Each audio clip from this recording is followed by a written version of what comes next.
नमस्ते। आज हामी एउटा यस्तो विषयमा कुरा गर्दैछौँ जुन सुन्दा अलि ओल्ड स्कुल जस्तो लाग्न सक्छ, तर विश्वास गर्नुस् यसको भाइब एकदमै आधुनिक छ। हामी कुरा गर्दैछौँ गीताको बारेमा। अब यो नाम सुन्ने बित्तिकै धेरैको दिमागमा सायद हजुरबा हजुरआमाले पढ्ने किताबको चित्र आउँछ होला। तर के यो साँच्चै त्यति मात्र हो त? आउनुहोस् यसलाई एउटा बिल्कुलै नयाँ नजरले हेरौँ। कहिलेकाहीँ यस्तो महसुस भएको छ कि यो भागदौडमा कतै हराइयो कि क्या हो? म के गर्दैछु? म आखिर कहाँ जाँदैछु? हेर्नुस् त, यो प्रश्न आजको पुस्ताको मनमा घरिघरि आउँछ, खास गरी जब चारैतिरबाट प्रेसर र अनिश्चितताले घेरेको हुन्छ। हो, यी नै शब्दहरू हुन् जसले हाम्रो दिमागमा डेरा जमाएका छन्, होइन त? पढाइको प्रेसर, भविष्यको चिन्ता अनि सधैँ अरूसँग आफूलाई दाँज्ने बानी। कहिलेकाहीँ त यस्तो लाग्छ कि हामी एउटा कहिले अन्त्य नहुने दौडमा छौँ, तर पुग्ने कहाँ हो त्यो चाहिँ थाहा छैन। अब फेरि गीताकै कुरा गरौँ। धेरैले सोचे जस्तो यो कुनै नियम कानुनको सूची वा धार्मिक प्रवचन मात्र होइन। यो त एउटा एकदमै गहिरो र वास्तविक कुराकानी हो।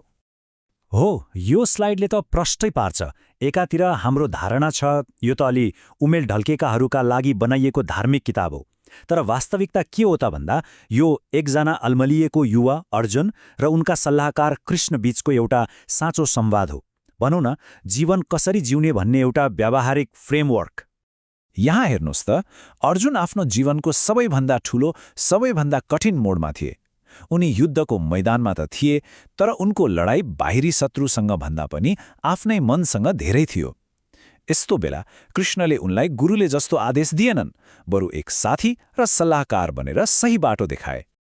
अर्जुनले जे महसुस गरिरहेका थिए नि, त्यो त आजकल हामीलाई कुनै ठूलो परीक्षा वा अन्तर्वार्ता अगाडि हुने एङ्जाइटी अट्याक जस्तै हो। सोच्नुस् त, हात काँपिरहेको छ, मुख सुकिरहेको छ, दिमागले काम गर्नै छोडेको छ। गीताले यो मानवीय पीडालाई निकै गम्भीरताका साथ लिएको छ। त्यसो भए यस्तो अवस्थामा कृष्णले अर्जुनलाई के सल्लाह दिए त?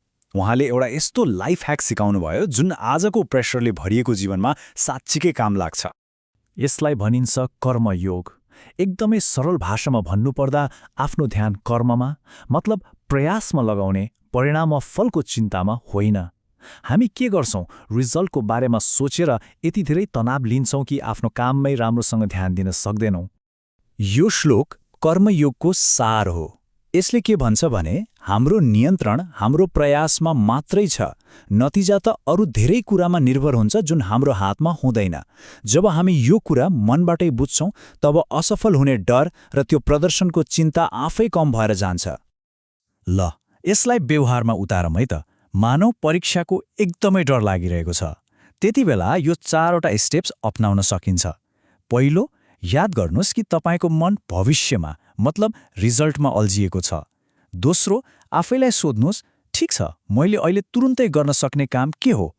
तेस्रो, जे जवाफ आउँछ हो त्यही एउटा काममा आफ्नो 100% ध्यान लगाउनुहोस्। र अन्त्यमा नतिजालाई छोडिदिनुहोस्। तपाईँको कर्म, तपाईँको प्रयास नै सबैभन्दा महत्त्वपूर्ण कुरा हो। अब अर्को महत्त्वपूर्ण विषयमा जाउँ, करियरको अनिश्चितता। साथीले इन्जिनियरिङ पढ्यो, म पनि त्यही पढ्छु। सबैले यो गरिरहेका छन्, मैले पनि यही गर्नुपर्छ। यो कस्तो प्रेसर हो जसले हामीलाई आफ्नै मौलिक बाटोबाट कता कता टाढा लगिरहेको हुन्छ। गीताले स्वधर्मको कुरा गर्छ, अर्थात् आफ्नो मौलिक प्रकृति वा बाटो।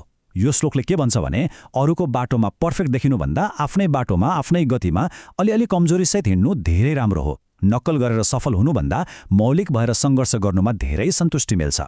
सरल शब्दमा भन्नुपर्दा authenticity is greater than perfection. आफ्नो रुचि, आफ्नो क्षमता र आफ्नो भित्री आवाजलाई सुन्नु सबैभन्दा महत्त्वपूर्ण छ। अरूले के भन्छन् भन्ने कुराले आफ्नो बाटो तय गर्नु हुँदैन। अब अन्तिम तर सायद सबैभन्दा महत्त्वपूर्ण खण्डमा, हाम्रो सबैभन्दा ठूलो लडाईँ बाहिरी संसारसँग होइन, आफ्नै मनसँग हुन्छ। यही मन हो जसले हामीलाई कहिलेकाहीँ कमजोर बनाउँछ। यो एकदमै गहिरो कुरा हो। हाम्रो मन एउटा औजार जस्तै हो, होइन त? यदि हामीले यसलाई नियन्त्रण गर्न सिक्यौँ भने यो हाम्रो सबैभन्दा मिल्ने साथी बन्छ। तर यदि यो अनियन्त्रित भयो भने यसले नै हामीलाई सबैभन्दा धेरै दुःख दिन्छ।